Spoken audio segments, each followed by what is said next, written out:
오직 성령이 너희에게 임하시면 너희가 권능을 받고 예루살렘과 온 유대와 사마리아와 땅 끝까지 이르러 내 증인이 되리라 하시니라.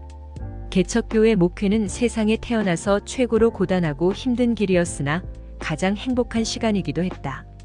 개척교회 사역은 내일 일은 어떻게 될지 모르는 그런 사역이었다. 그러던 중에 예상치 못한 일본 선교사로 하나님의 부르심이 있어서 순종을 해야만 했다.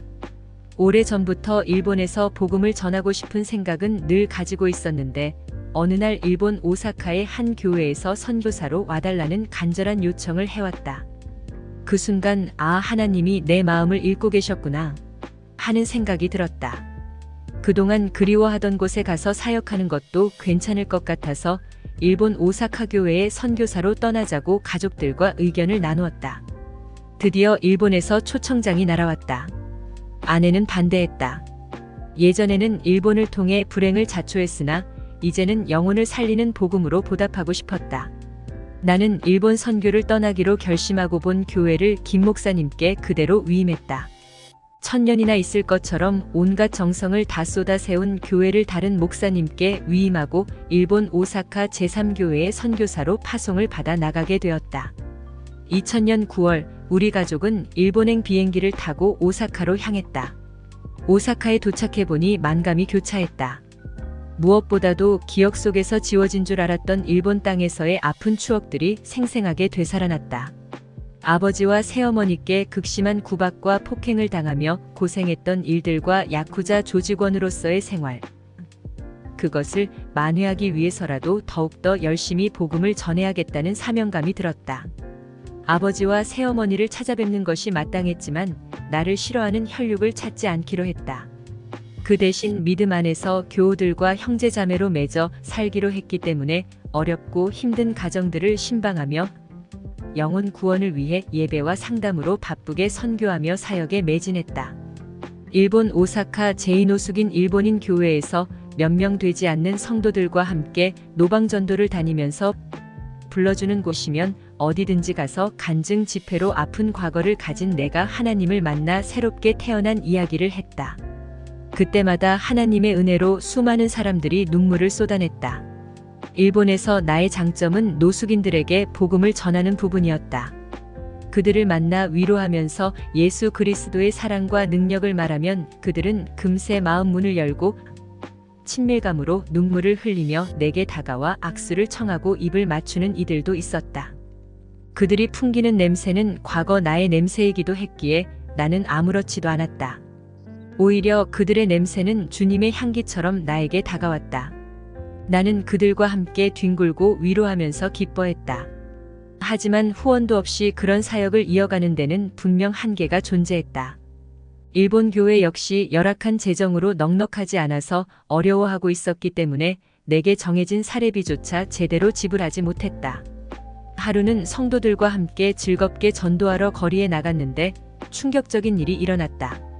오사카 조선이 지방 시장에서 한 여인이 내 이름을 불렀다. 하야시상 아닙니까? 놀란 내가 누구시냐고 물었다. 그 여인은 나를 단번에 알아보았다. 당신이 30년 전에 갚지 않은 외상 술값이 남아있으니 당장 일본 돈 30만 엔을 갚으시오. 그녀는 갚지 않으면 경찰에 고발하겠다고 엄포를 놓았다. 나와 함께 동행했던 권사님께서도 깜짝 놀라시며 말씀하셨다. 네, 잘 알겠습니다. 그런 일이 있었군요. 예전에 믿음 생활을 하지 않고 방황할 때의 일이니만큼 충분히 이해합니다. 제가 그 돈 갚아드리겠습니다. 권사님은 내가 갚을 외상값을 그 자리에서 모두 갚아주셨다.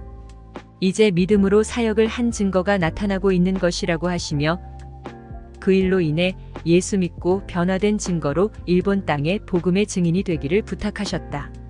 나는 일본말을 조금 할 수 있어서 일본인 전도가 연결되어 비전 있는 선교가 될 희망을 최선을 다해 보여주었다.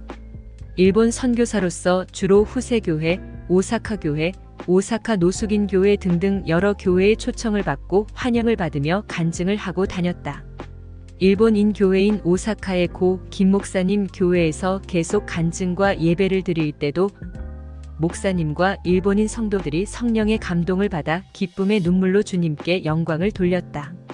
그래서 담임 목사님께서 그 교회에 나를 후계자로 지명할 계획도 있었는데 목사님께서 갑자기 소천하셔서 후계자로 선정되지는 못했고 목사님 사위가 담임으로 결정되었다.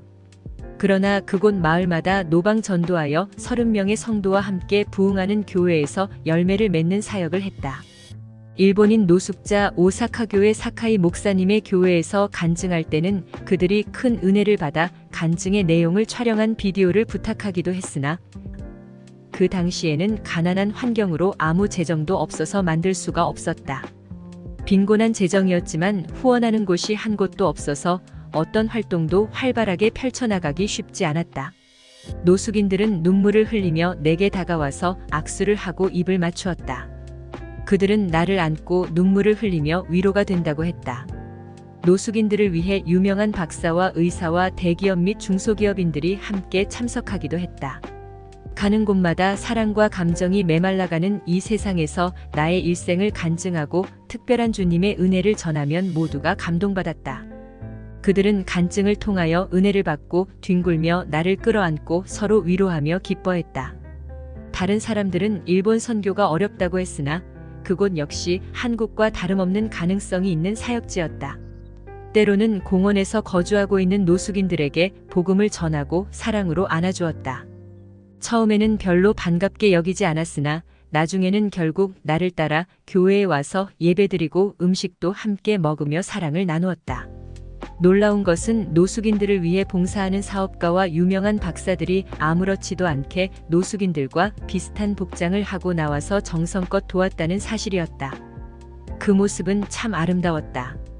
일본은 정부가 노숙인들의 의식주를 직접 지원하기 때문에 우리나라 노숙인들과는 큰 차이가 있었다. 일본 정부는 노숙인들에게 공원을 거처로 살 수 있도록 제공했지만 그들이 게을러서 장기적인 노숙인 생활을 하고 있었다. 노숙인들 중에는 교회로 돌아와 다시 용기를 얻어 살아가는 사람들도 있었으나 대부분의 노숙인들은 자신의 거지 습관을 버리지 못하고 다시 노숙인이 되는 경우가 많았다. 일본에서 사업을 하다 부도가 나서 노숙인이 된 한국인들도 있었는데 그들은 나를 붙잡고 울면서 신세한탄을 하기도 했다. 돈 좀 벌고 싶어서 일본 땅에 와서 젊음을 불태우며 몸이 망가지도록 일을 했으나 사업은 부도나고 빈털터리로 다시 한국에 가기도 어려워져 일본에서 노숙인들과 함께 거주할 수밖에 없게 되었다는 것이다. 그들은 지금 이러한 환경을 접하고 있지만 앞으로 열심히 노력하여 회복하고 싶다고 했다. 절박한 사연을 가진 한국인을 만나면 내 마음이 더 무거워졌다. 마치 내 책임이냥 미안하고 죄책감 같은 것이 들기도 했다. 일본에서의 생활은 바쁘게 지나가고 있었으나 비자 관계로 짧은 선교를 마무리해야 했다.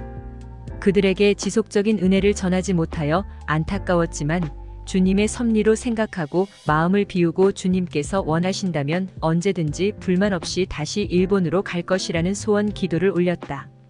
나는 나를 초청한 한국 선교사님의 빈궁한 재정 관계로 비자 연장에 문제가 되어 아쉬움을 남기고 한국으로 돌아와야 했다.